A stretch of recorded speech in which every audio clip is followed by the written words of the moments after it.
ভালো কথা বলছি বাবু। শোনা বাবা, তোমার একটু পিছনে যাও, একটু পিছনে যাও।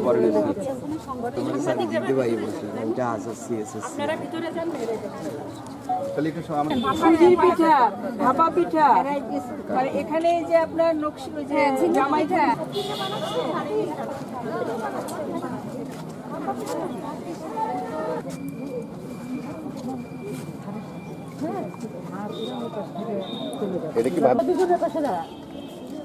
তেলের ভাজিটা করে বড়া, এটা ছোট হয়ে গেল।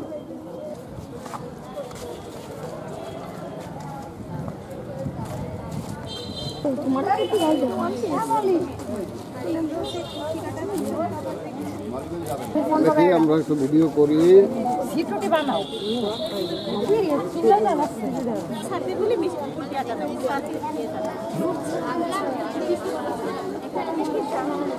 ওই তো দাম লিখতেছে, তো লিখে ফেলো কোনটাই কত লাগবে তো বইলে ওই তো লিখে রাখি।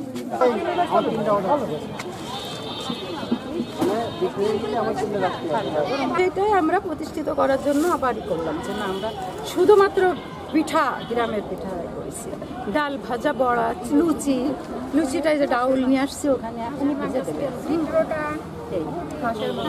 তারুণ্যের উৎসব 2025 উদযাপনের অংশ হিসাবে এবং জুলাই পুনর্জীবনের অংশ হিসাবে মহিলা বিষয়ক অধিদপ্তর কর্তৃক বাস্তবায়িত যে উদ্যোক্তা মেলা এবং পিঠা উৎসব, যাতে গ্রামীণ যে মহিলারা আছে তারা সবাই যে এক সময় অনেক আগে আমরা জানতাম যে ঘরে ঘরে যে পিঠা তৈরির যে বিষয়গুলি ছিল, সেই বিষয়গুলি আসলে সরকারিভাবে আমাদেরকে নতুন করে মনে করিয়ে দেয় এবং সেইভাবে যে আমাদের গ্রামীণ মহিলারা যে তাদের তৈরিকৃত পিঠা, এটিও যে একটি শিল্প, যে শিল্পের হিসাবে দাঁড় করানো, যে মহিলারা যে দিন ভরে যে প্রাণান্তকর সকাল থেকে উঠে রাত্রি পর্যন্ত তারা যে পরিশ্রম করে, সেই পরিশ্রমের অংশ হিসাবেই পরিশ্রমটাও যে শিল্পের রূপ হতে পারে, অর্থাৎ তাদের ঘরের গৃহকোণে যে উৎপাদিত পিঠা, সেই পিঠাটাও যে এখন দেশ ছাপিয়ে বাইরের পরিমণ্ডলেও যেতে পারে, এটি তার একটি অংশ, যে মহিলারা যাতে তাদের যে কোনো কাজেরই মূল্যায়ন পায়, স্বীকৃতি পায়।